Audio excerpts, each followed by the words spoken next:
Okay, now I can talk about the calculator while I'm at it.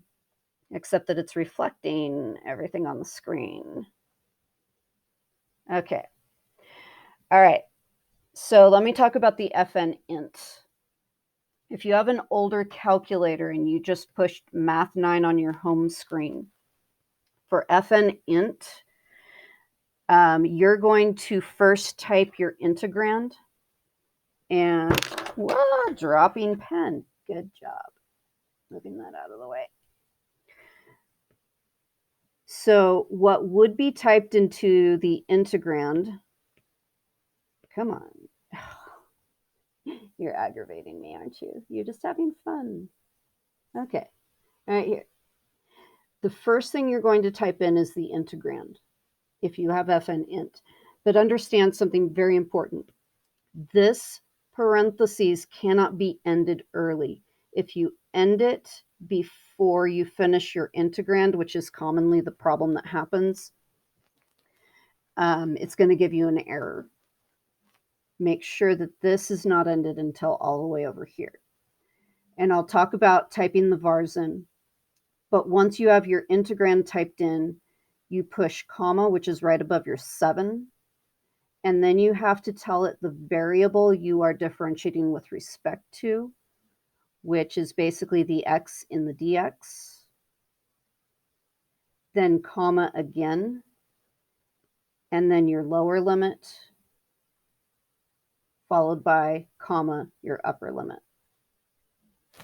Now, you need to know how to put in the y1 minus y2.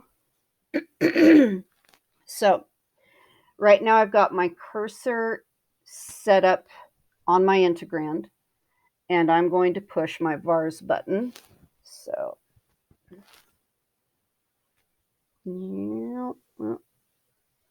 okay, vars right there. Push vars. And then you're going to need to push your arrow to go over to yvars. Then you're going to push enter on function. And my y1 was the function that started my integrand. So I'm just going to push enter on y1 and it shows up. Then I'm going to put minus. There we go, minus. Then I'm going to my vars button again. I'm trying to do mirror image. Okay, so there we go, vars, push it again. And again, you push vars, and then you go yvars, and then function. And now I want y2. I can either push the number 2 or go down and push enter. And I'm trying to feel my buttons. There we go. So now I have y1 minus y2. That's what you need to have for your integrand. For you guys that are using the older technology, you're going to push your comma button next, which is right above your 7. You can see it right there above your 7, the comma button. Then you're going to use your variable button.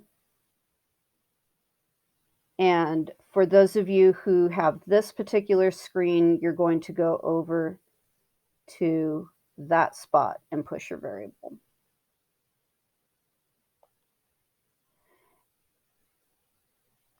Now, you have to do comma, and then you're going to push in your A button, and that's where you're going to do your store. I've got to move over to my lower limit.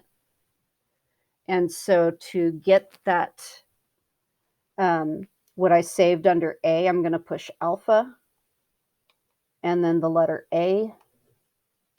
If I can find it, there, I see it. Bing. What did I do? I pushed the wrong button because I'm trying to, oh, it did have that. Okay, we're good, we're good. And now I'm ready to type in B. So I'm going to push alpha again and type the letter B.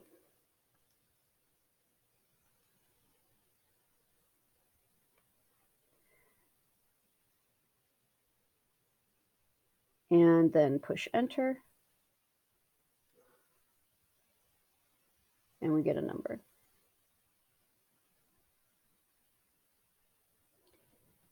And to point out, that first problem was all about finding area.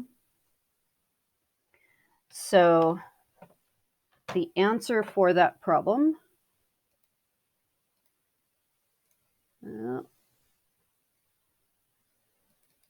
trying to not show the other answers yet. There we go. You have to write the integral and then the answer. You must have 3 digits after the decimal point. Now, what I'm going to do right now is I'm going to talk again about the intersection points while you guys who don't need to hear it see how far you can get through all these problems. If you need to hear it, I'm going over intersection again. And I'm videotaping it with showing me doing it. Okay, here we go. For the limits, for the limits on paper, write at least 3 digits after the decimal point, but save as many as you can in your calculator when you type them into your calculator. Okay, right now I have my Y1 and my Y2 that I am ready to look at. And I'm going to go to my special menu, which is second F4. So I'm going to push the second button, and then F4 is trace, and I'm actually going to calc, but actually I just realized something. I need to graph it first.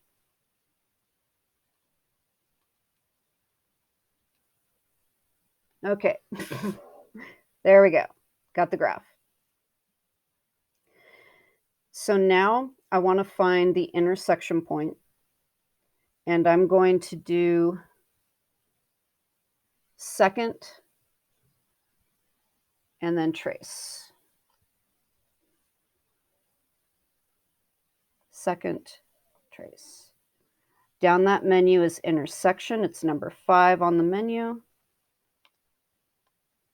And it immediately put me at my first curve that I had listed on there. Now let's say what I was needing to find is the furthest left intersection. I can now, or 2 enters from now, use my left and right arrow, left or right arrow, to move it where I want to move it. And again, if I use up or down, all it's going to do is change the function I'm located on. I have to use right or left if I want to move along the function. Once I'm relatively close to the point that I'm looking for, it's asking first curve, so I push enter. It immediately marks that curve, puts me on my second curve. And since these are the only 2 I have on there, I know I can just go enter, guess, I'm where I want to be. So yes, this is your last chance to move your cursor to being near the intersection point. And I push enter again, and it gives me the answer. It gives me the X and the Y. What matters is that X coordinate. So to save that X coordinate, I'm going to go to my home menu by pushing second quit.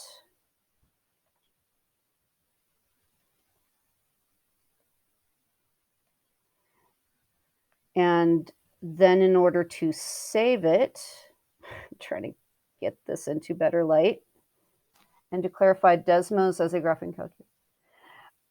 You can use Desmos just on the test, just to understand you need to learn how to use the graphing calculator for the AP exam. And you should be using a graphing calculator on January's exam that we take. Okay, now I'm going to store this. So I am pushing STO, S-T-O. And this is what I see. Now, the rectangle that is blinking is not ready to put an alphabet letter. So I've got to push alpha. Perhaps if I have to do this calculator thing long enough, I'll get better doing it this way. So now you're looking at a blinking A. And I'm going to pick my letter. I'm going to pick the letter A. So I see in the same color as my alpha button. Trying to find where I'm at. I'm going to push that button that has the green A for me, or whatever color your alpha button is. And then I'm going to push enter.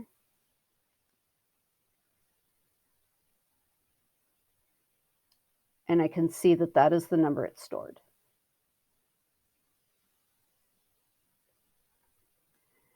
And then to find the second intersection point, I have to start again from the very beginning.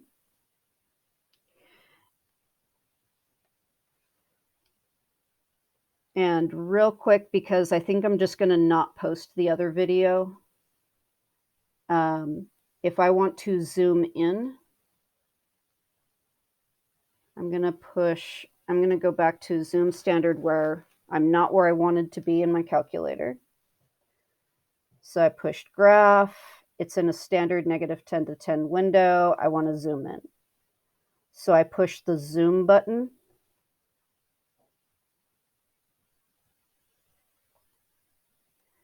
And to zoom in, I can push the number 2 or go down and push enter.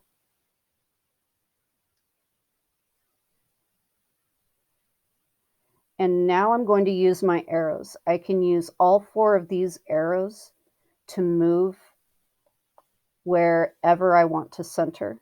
So, whoop, wrong direction.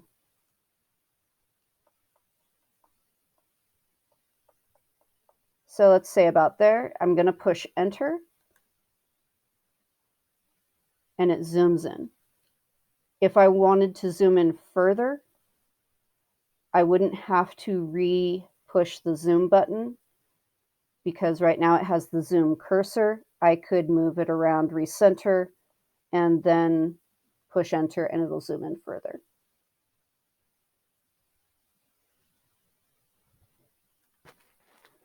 Okay.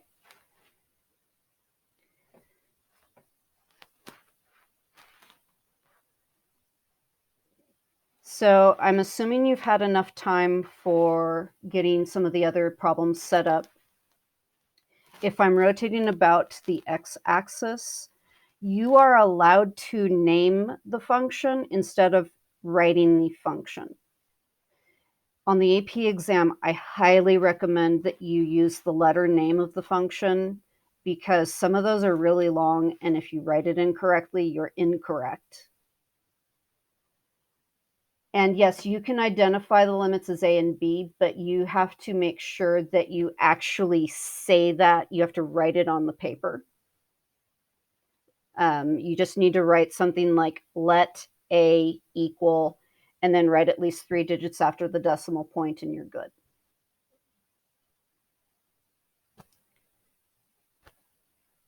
Okay. Do you need me to talk about the integral setup on the second problem? Okay. And then I'm going to come over here.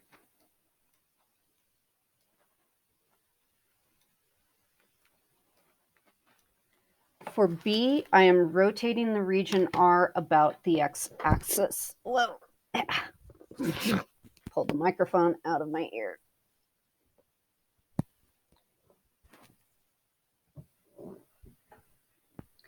So I'm going to identify the x-axis. And put a little rotation mark around it. This is just so that I can clarify to you. You don't have to do this. For using the disk washer method, I start at the axis of rotation. and I draw my radius perpendicular to the axis of rotation. The outer radius goes into the shaded region, and it goes to the furthest of the two functions. And with my radius being vertical, that means it's horizontal tiny cuts, which makes it a dx integral.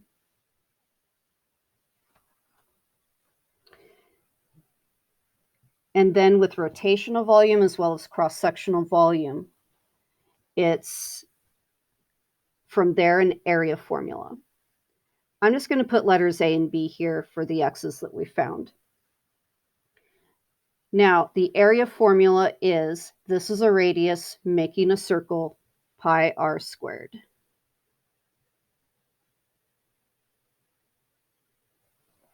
But then I have to subtract out of that the piece that I don't want from the axis of rotation perpendicular to the closer of the two functions, where I don't enter the region, I just have the space between the axis of rotation and where the region begins.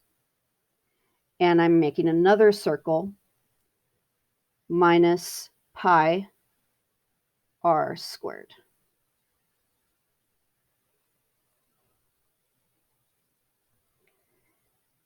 And it's only after you've brought in the geometry formula that it's time to bring in the actual functions on your xy plane. And I need to subtract y top minus y bottom. The y top is the f of x function.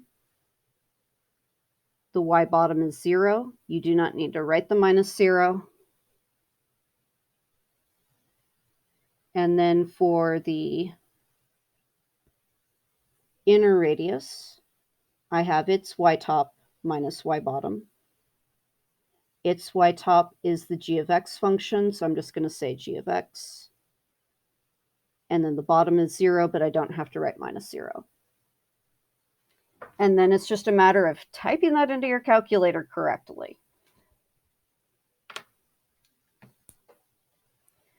When you write your answer, you can write pi next to it or just put it into your calculator and let your calculator find it. Either or is fine. So you can see here I've written the integral setup that needs to be there, and then you can either answer with a number times pi or the pi in it. It doesn't matter which one you do, it just needs to be correct.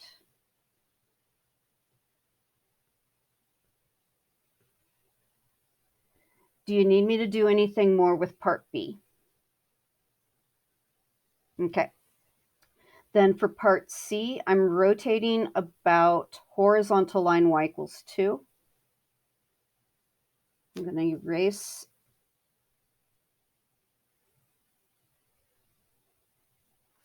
And now I'm going to emphasize the different axes of rotation that I'm using.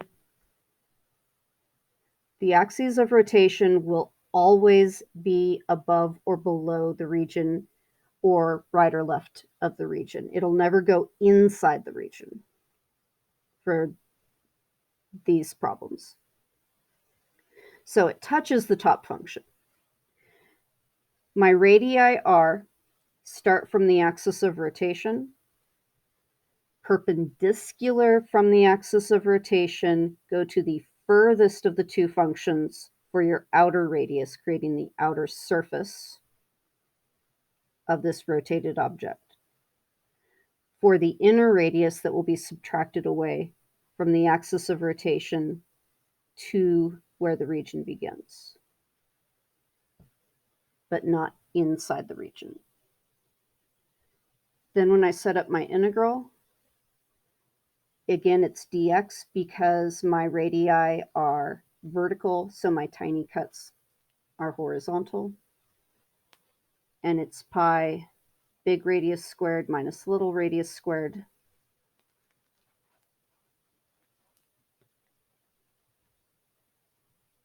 And for my longer radius that goes to the furthest function, I need y top minus y bottom. The y top is 2. The y bottom this time is the g of x function.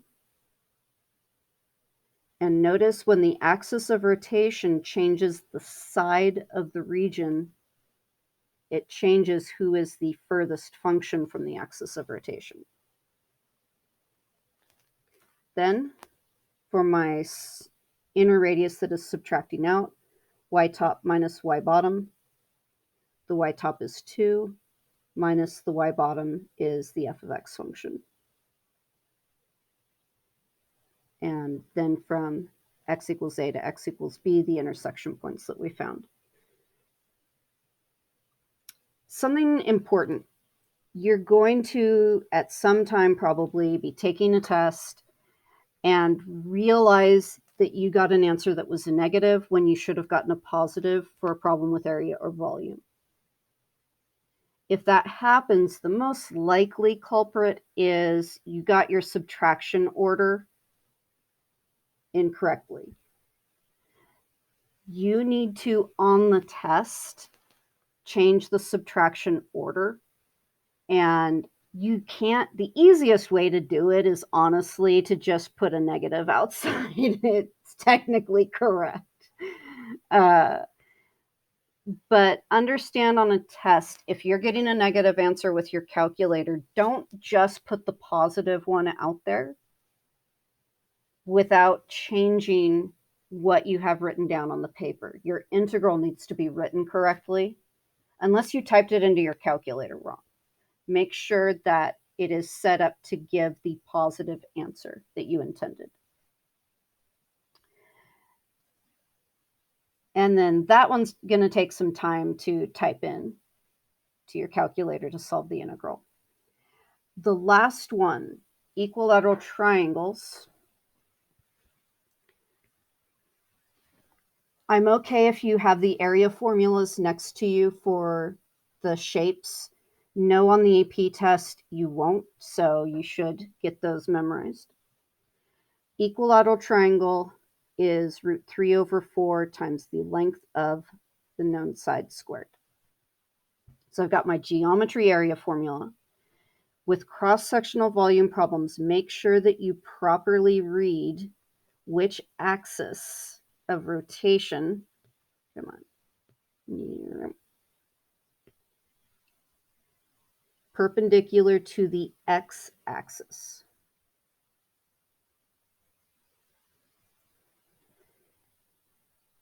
So the length of the side is just this piece along here, y top minus y bottom. And again, with the length of the side being vertical, the tiny cuts to bring it into the third dimension are horizontal, and those are little change in x's. And we already found the intersection points. And now top y minus bottom y.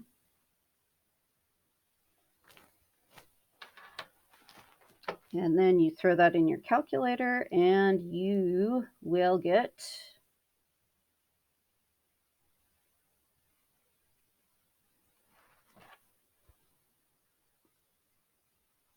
these answers. One or the other.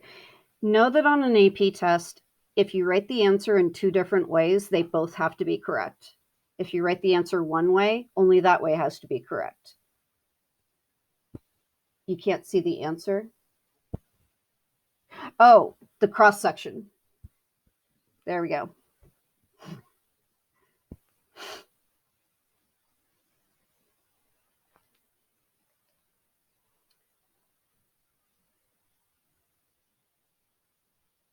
Okay. I'm looking at the time and I'm a bit concerned about the quiz coming in, but the test is more important. So I'm going to keep going. And for those of you that just want to get out of here and you don't need this, I will open the quiz up for you. But please mute me, although I'm not going over these types of problems. So Assign. I don't remember if I told you that there are calculator and no calculator problems. I expect you to work the no calculator ones without a calculator, even though it's multiple choice. For 2A, do we have to simplify the subtraction with fractions? Why didn't it paste? Okay. Like, do we have to distribute and do that, or like AP test? Oh, do you mean what I have on my screen right now? Yes. Okay, what I have on my screen right now is something that would be in a no calculator section. And that's an important difference. In the calculator section, all you need is to write the integral and the answer, and you're done. But in a no calculator section, you need to show them your process of integration. And the first step for this problem's process is realizing you cannot integrate it in the format it's beginning in. You have to algebraically expand that.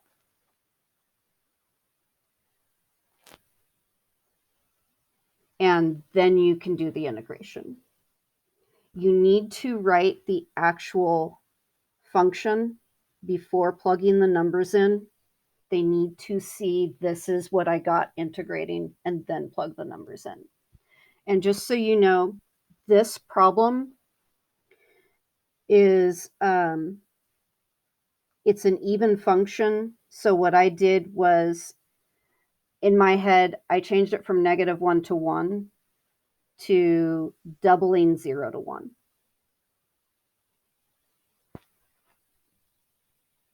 Because it meant I wrote less. Okay, now the quiz is up. I did not. If you want to get started on the quiz, you can.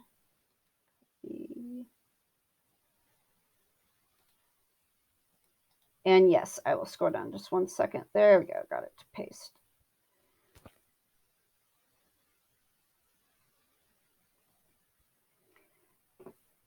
And realize with number 2B,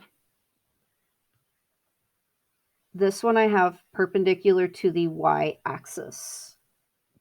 You've got to be careful when it's perpendicular to the y-axis. That means it's a dy integral. You need the y-coordinates of intersection, and when you set up the functions, the specific functions within the integrand, you need to make sure that y is the variable being used. And I'm going to go over to the picture.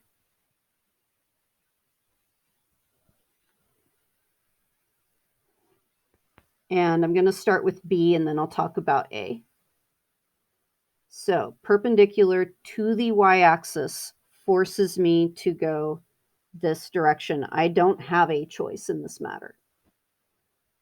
And if the length of a side is horizontal, then tiny vertical cuts will take it into a three-dimensional shape from the area formula. So I have to set up this as a dy integral. The y-coordinates are 0 to 4. Isosceles triangle with a leg. Oh, wait. I wrote leg on base. I just realized I thought I had written hypotenuse on base when I wrote the answers.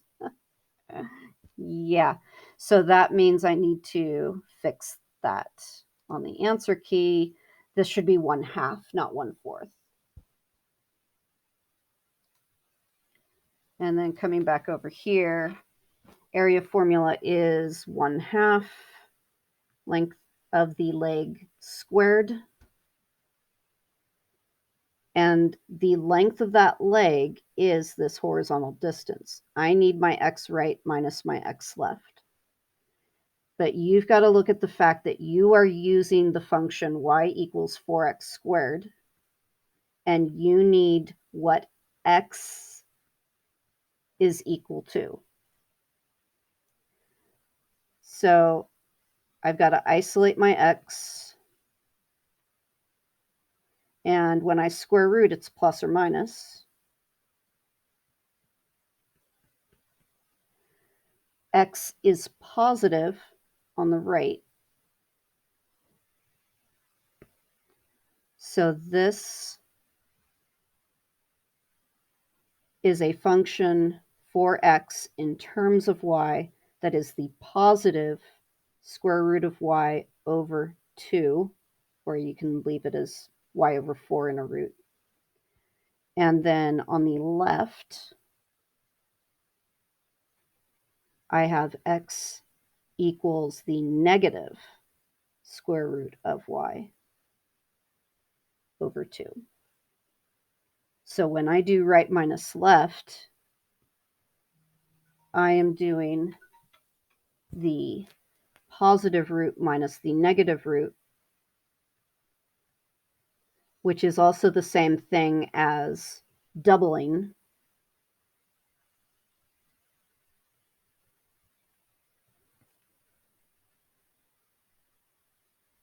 And it turns into just root y being squared.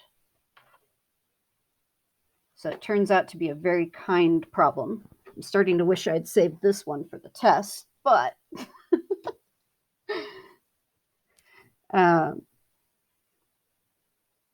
going back over to the answers, I do need to change that to being a 1/2.